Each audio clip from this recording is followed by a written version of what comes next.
Hey everybody, how you all doing? I've come away to the Peak District for a couple of days. Obviously I've taken some camera kit with me, including this. I've got the new Panasonic TZ90, their travel zoom camera. We've got a 30x optical zoom lens on here, and new to the camera is a 20 million pixel sensor. There's a flip out screen, but this also has many of the features of their G series cameras. So we've got post focus control, we've got 4K photo, there's lots going in here. In fact, I've got two of them. What you're watching right now is also being shot on a TZ90. It shoots in 4K, and with the flip up screen, it might be an interesting option for vlogging, particularly if you're just getting into it. But I haven't just come away with the TZ cameras. I've got the new 8 to 18 millimeter lens. Right, enough talking. It's about 7:30 in the morning. The sun's already up. Let's go and see if we can take some photographs. So this entire video is shot with a pre-production version of the TZ90. It's set to its natural picture style with the contrast and sharpness just turned down slightly. So at the moment I've got the TZ90 in continuous focusing mode, and it's on face detection, so it should be locking onto my face. And I've got it on the Manfrotto B3 tripod. I'm just holding it out at arm's length.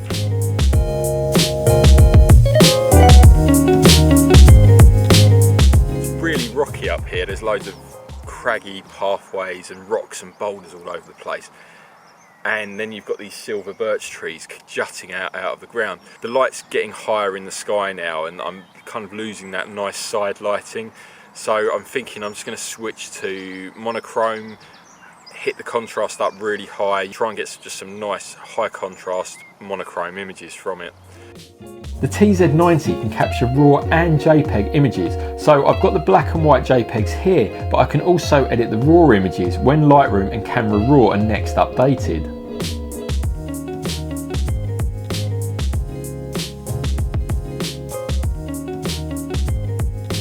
It's an absolutely beautiful day up here, perfectly blue, clear sky. Which actually isn't that great for photographs. It just means the sky looks a bit flat and bland. It's great to be out in, but it doesn't always translate to fantastic images. When there's not a lot of detail in the sky, you're best just not to photograph the sky. So I'm going to head off and see if I can find some woods or a forest nearby while the light's still relatively low in the sky, and see what we can get there.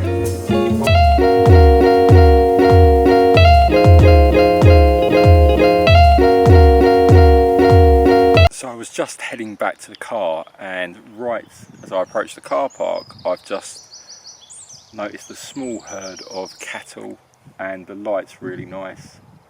They look fairly well mannered, so I'm just going to try and take a few still images of them. Let me just pan around.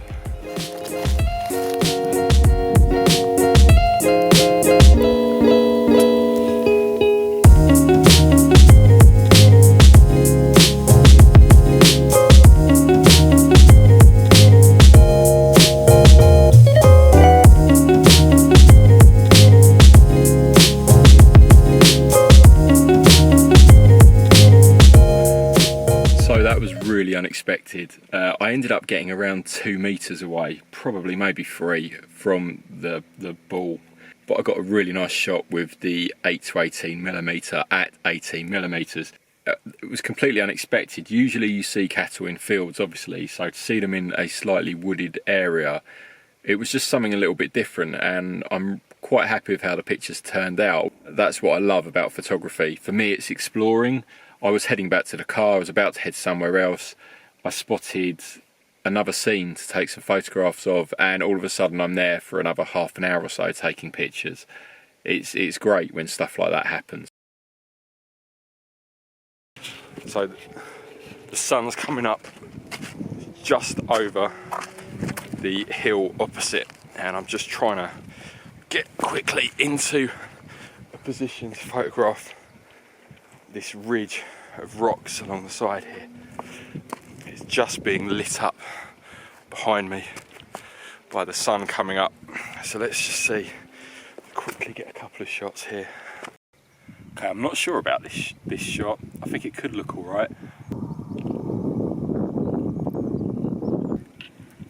Just got the ND filter on a bit of a slope, so I might need a touch of Photoshop just to sort that out.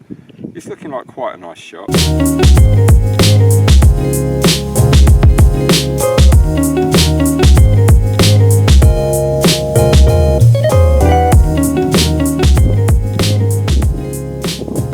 Okay, so this is what I mean about having a clear blue sky. Quite like this rock here and the leading line round. It's not perfectly framed on this camera, but it looks quite nice on the A218. But then you've just got this sky. It's just not doing anything really. And if there was a little bit of cloud out there or something I could bring back, it'd probably make quite a nice shot. As it is, it's just okay. So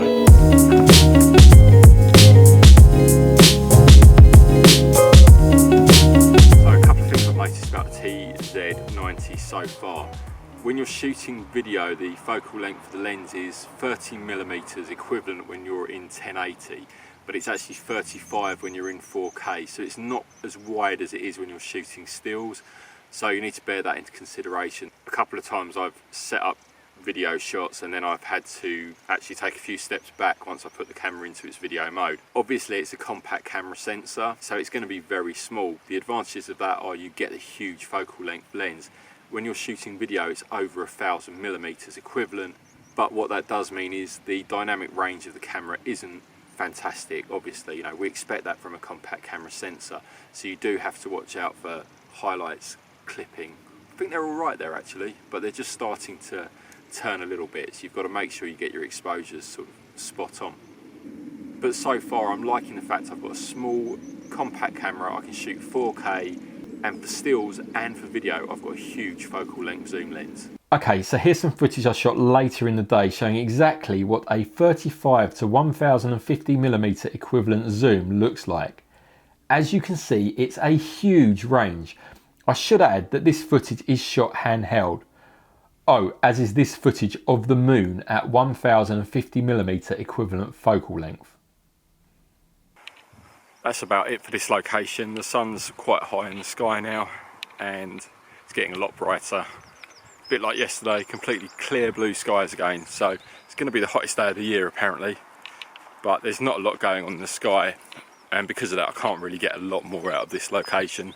So off to find somewhere else.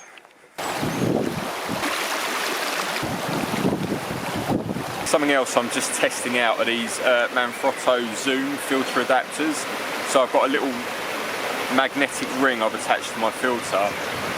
Got another one on the end of the 8 to 18mm lens, so I should just be able to pop the filter on and the magnets hold them in place. Can't see any vignetting from them. I'll let you know how I get on, but I think they're going to save me a lot of time taking the ND filter on and off.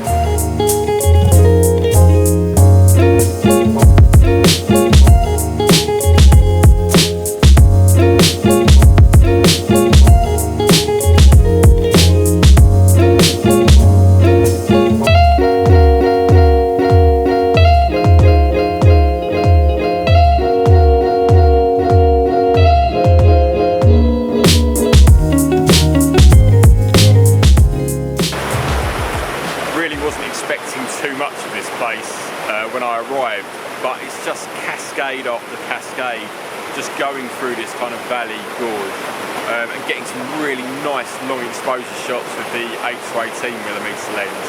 TZ90 hasn't got a built-in ND filter, so I can't quite get a long enough exposure to get that real kind of misty blurred water, but getting some nice shots with it. The battery on the GH5 is about to die, so I guess it's time to probably call it a day. This is definitely my new favourite location in the Peak District. This whole valley with this brook running through it, this river just carving its way through. So many little waterfalls and cascades. I'm already looking forward to coming back here. I'd imagine this place looks amazing in the autumn.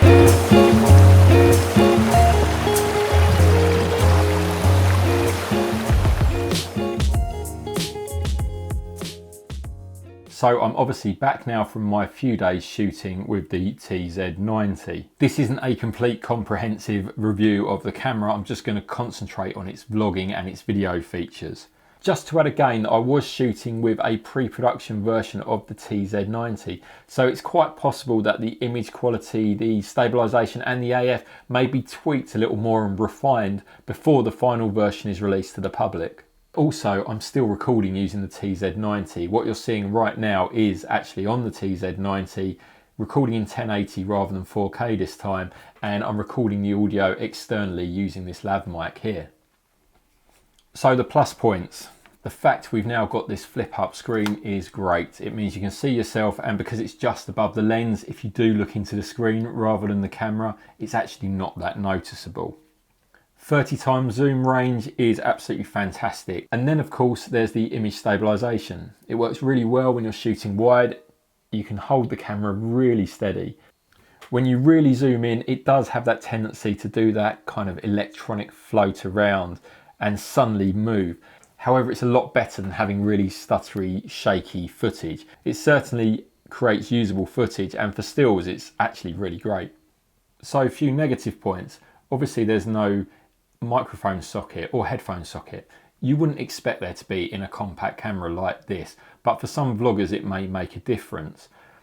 The internal microphone I found to be pretty good when you're holding the camera arm's length away from you. It picked up my voice quite well. There was a little bit of wind noise picked up from the internal microphone. You'll expect that. And buying a micro muff or some other fur just to put over the microphone holes at the top here will help to reduce that. If you're worried about the audio, you can always use a cheap lav mic. You can pick them up for about £10 off Amazon or eBay. Plug it into your phone, hit record on a sound recording app, and then sync the audio up with your footage from the camera later on. If you're really serious about your video, obviously this isn't the camera for you. But if you're just looking to step up from using a smartphone, then you're going to be really impressed with what it can do, particularly having the ability to use the zoom lens. The camera's got some great features as long as you don't have unrealistic expectations of it. And for that reason, it makes a nice travel companion.